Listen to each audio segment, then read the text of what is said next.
Salut tout le monde! Aujourd'hui, on va jaser avec un invité très spécial. On va parler avec Frédéric, qui est le créateur du meilleur podcast pour apprendre le français québécois qui s'appelle Learn Québec French.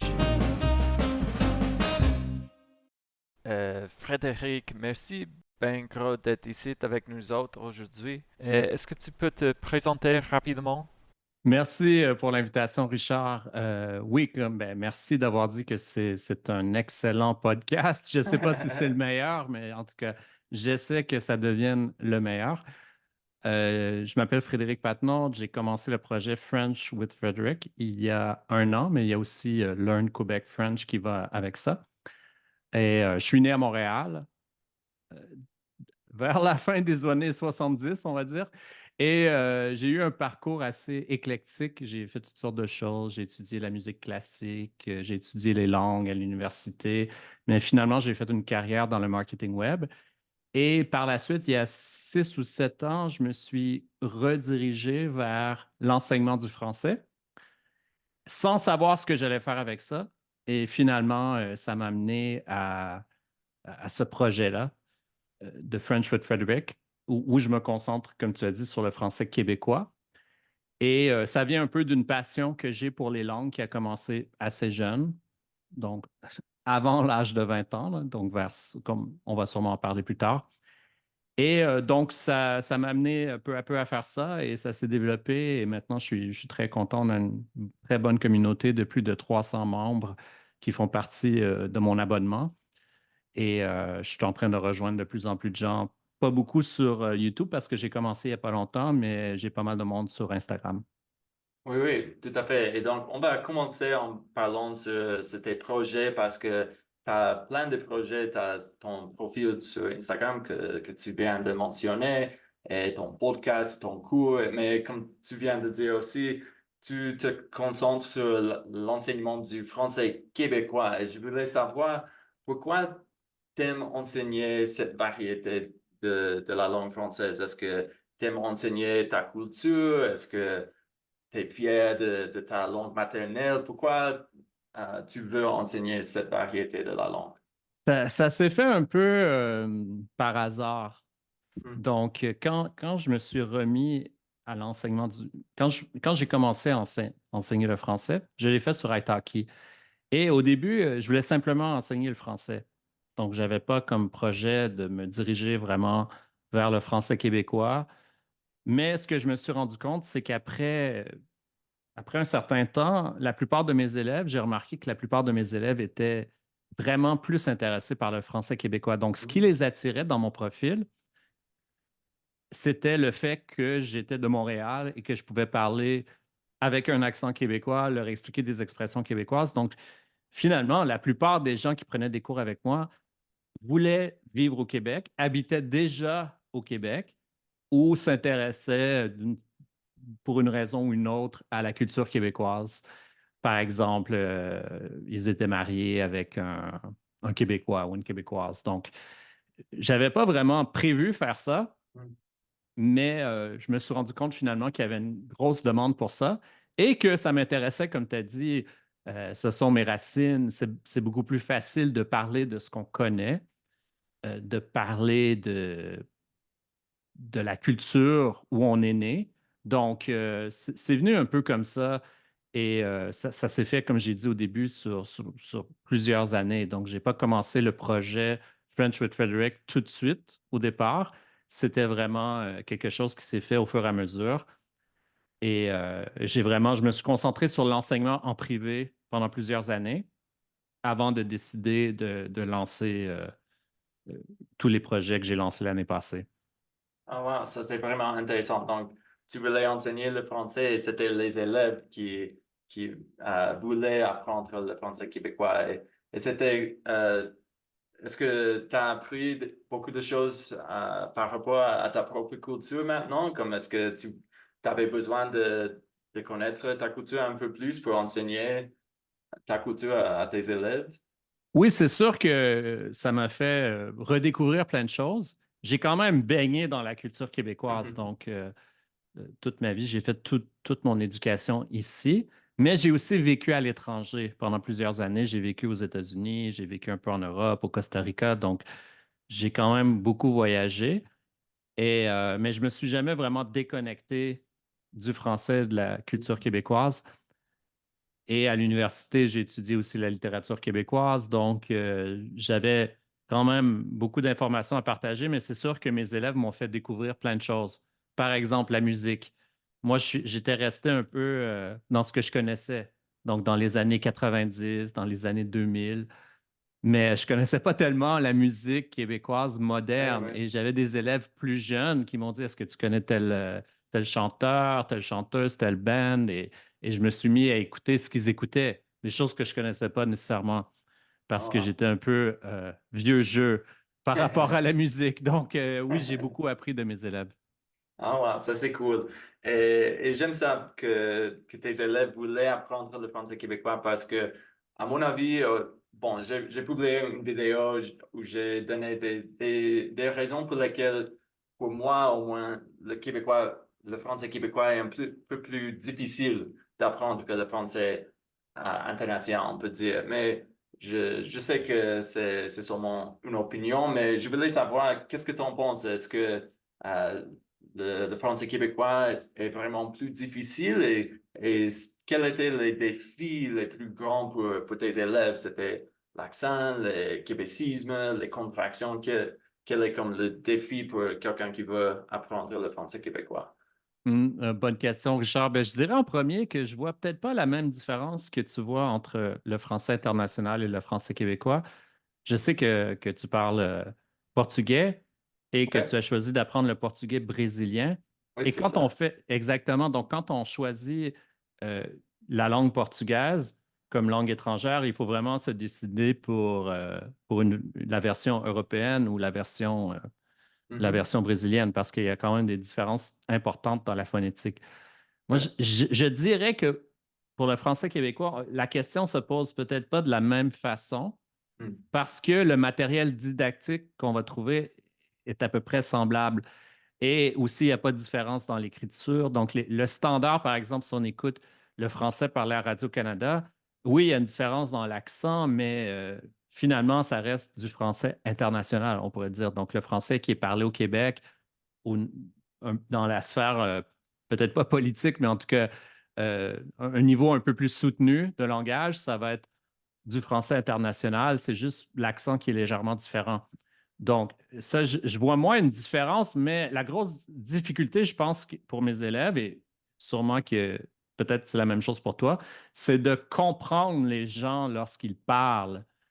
Mais là, je pense que ça rejoint d'autres langues aussi. Par exemple, si tu apprends, je ne sais pas moi, l'allemand, l'allemand standard va être assez clair, mais euh, certains, peut-être pas dialectes, mais façon de parler très rapide du français, de l'allemand populaire vont être plus difficiles à comprendre. C'est la même chose ici. Donc, je Ouais. pense que mes élèves ont de la difficulté parfois à comprendre les expressions, surtout à comprendre les gens lorsqu'ils parlent avec un accent très, très québécois. C'est pas tellement l'accent le problème, c'est plus, comme tu as dit, les contractions, les expressions, la rapidité et le fait que finalement, on a une façon un peu spéciale de parler le français. Mm. Donc, ça, c'est la difficulté. Je pense que c'est la grosse difficulté de pouvoir comprendre. C'est pour ça que j'essaie d'analyser beaucoup par exemple, dans mes cours, j'analyse beaucoup de vidéos, de films et tout ça, et j'essaie de décortiquer la langue pour expliquer ce que les gens disent finalement. Oui, oui, oui. Et ça, c'est vraiment utile. Et honnêtement, je crois que c'est une question de l'exposition. Ouais. C'est comme si on écoute, si on est plus exposé à l'accent, à la prononciation, aux contractions en français québécois, ça va être un peu plus facile. Et c'est pour cette raison que moi, j'avais de la misère à apprendre à comprendre le français québécois. C'était parce que je pouvais pas, vraiment, il n'y avait pas de... Parce que moi, j'aime étudier avec les podcasts, mais je ne pouvais pas trouver des podcasts pour les apprenants.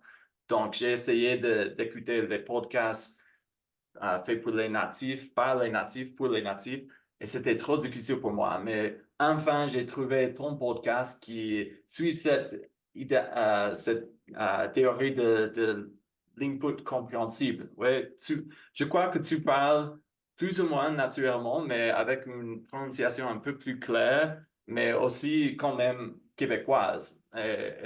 Donc, c'est pour cette raison que ton podcast c'est vraiment utile pour moi et ça a changé ça a changé mes difficultés avec la compréhension du français québécois. Et je voulais te demander, pourquoi tu as décidé de commencer ton podcast? C'était parce qu'il y avait un manque du contenu pour les apprenants? C'est parce que tu aimes les podcasts? Quelle était comme ta La motivation? raison, ben, je sais pas, je me rappelle plus exactement comment ça s'est fait, mais oui, j'aime beaucoup les podcasts. Pour moi, si j'apprends une langue ou si je veux pratiquer une langue, ça me prend du contenu audio Oui, tout à fait. parce que le contenu audio est beaucoup plus flexible. Ben, flexible dans le sens on peut écouter beaucoup plus facilement, qu'on Mhm. peut trouver le temps de regarder, par exemple, de voir un film ou une série, tout ça. Et c'est plus concentré aussi. Dans un film, il y a de l'action qui se passe, il y a des images, il y a des moments où il n'y a pas finalement, il n'y a pas de texte, il n'y a pas de Oui, mots. Donc, un balado, je trouve que c'est une bonne façon d'apprendre. Et je l'ai fait, je pense que c'était naturel. Quand j'avais prévu un peu l'idée de mon projet d'affaires, on va dire, là, pour French with Frederick, je prévoyais à un moment donné commencer un balado. Mais ça s'est fait petit à petit au début, juste l'audio. Et ensuite, là, j'ai rajouté la vidéo récemment pour avoir comme deux versions. Et ben, je pense que les balados sont essentiels. Et le français que j'utilise dans le balado, ça se fait naturellement. Donc, je pense que je suis quelqu'un qui s'adapte assez facilement à différents niveaux de langage. ouais, Donc, si je parle à certaines personnes, je vais automatiquement changer un peu ma façon de parler pour m'adapter à leur compréhension. Et aussi, par exemple, si je rencontre des Français, je parle dans un français plus international et c'est quelque chose que j'ai appris en voyageant. Donc, je pense que ce n'est pas tous les Québécois qui le font ouais, comme ça. ouais, Donc, pour moi, j'essaie de garder ma prononciation québécoise, mais que le niveau de langue soit quand même assez bon. Autrement dit, pas juste utilisé euh, comme un langage populaire, parce que ça dépend de quoi on parle, mais des fois, je l'utilise.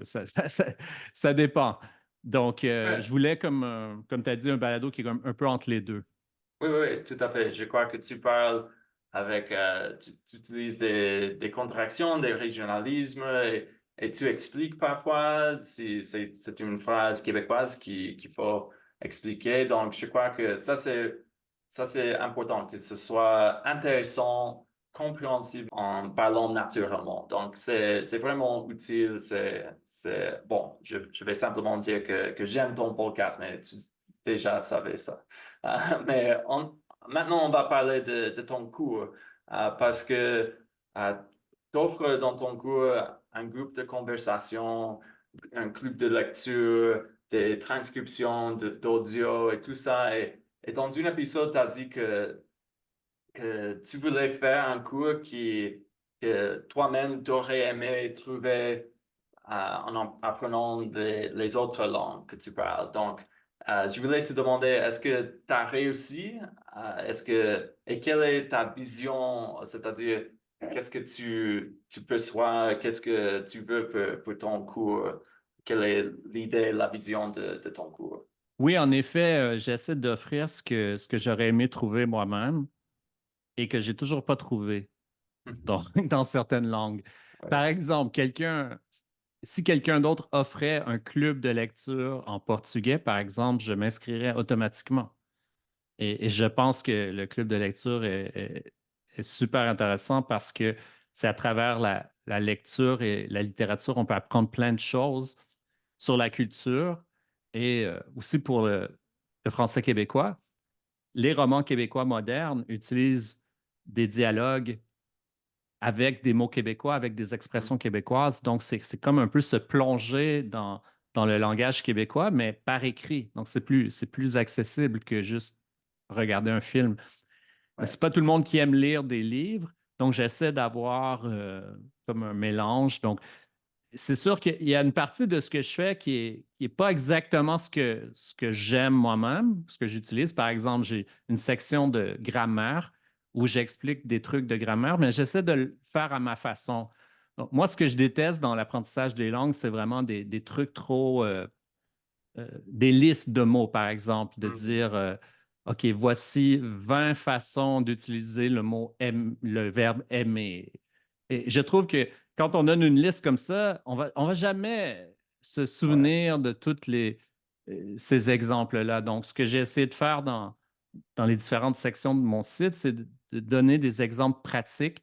Par exemple, dans la section grammaire, je parle de toutes les erreurs, en gros, que j'ai entendues après avoir donné plus de 3000 cours de français. Donc, j'ai fait, j'ai noté toutes ces choses-là et j'ai utilisé ce matériel-là pour créer mes leçons. Donc, c'est des exemples pratiques et j'essaie d'enseigner des choses qu'on n'entend pas nécessairement dans les cours de français. Mais sinon, moi, ce que j'aime apprendre à travers la lecture, j'aime apprendre aussi avec l'audio et j'aime qu'on m'explique le contexte culturel. Je pense qu'une langue, c'est plus que des mots, c'est plus que des règles de grammaire, c'est Mhm. aussi la culture d'un pays, d'une nation, d'un endroit. Donc, si on se rapproche de ça, on va finir par mieux comprendre la langue. Oui, je suis totalement d'accord avec toi. Et oui, pour ton cours, je crois que c'est utile pour les gens qui veulent apprendre comme le québécoisme, mais aussi pour n'importe quelle personne qui veut apprendre le français. Mais aussi, comme tu as dit, que la culture, c'est une partie importante. Et je crois que pour comprendre le français québécois, la culture québécoise est aussi fondamentale, Et essentielle. si je peux rajouter quelque chose, Richard, aussi, Ouais, je pense que il faut raconter des histoires et il faut raconter des histoires intéressantes aussi. ouais, Il y a des séries de livres qui ont été publiées par exemple, Short Stories in Portuguese. Et ce sont des livres très bien faits, mais le problème que je trouve avec ouais, ces ouais, livres-là, c'est que c'est du matériel vraiment didactique conçu pour apprendre, ce qui est très bien. Mais je pense que rendu à un certain niveau, à un niveau intermédiaire, on a besoin de quelque chose de plus intéressant. Pas juste une histoire, mais quelqu'un qui nous raconte une vraie histoire, qui nous parle de sa vie. Donc, j'ai ouais, essayé sur mon site de parler de ma vie au Québec, des choses euh, que je pense, des fois, j'aborde des thèmes de politique, par exemple, qui sont un peu controversés. J'essaie d'expliquer ces choses-là. Donc, pourquoi? Parce que je pense que c'est plus intéressant que juste parler de choses un peu universelles, comme par exemple de la météo ou euh, qu'est-ce que vous aimez manger pour le petit déjeuner, etc., ouais, etc. Donc, ouais. j'essaie d'être un petit peu plus dynamique et un petit peu plus personnel aussi. Oui, tout à fait. Oui, c'est ça. C'est vraiment plus intéressant comme contenu. Et bon, bien sûr, on va laisser les liens dans la description de cette vidéo pour trouver ton cours, ton podcast et tout ça. Mais maintenant, on va changer un peu le thème. On va parler de ton parcours linguistique.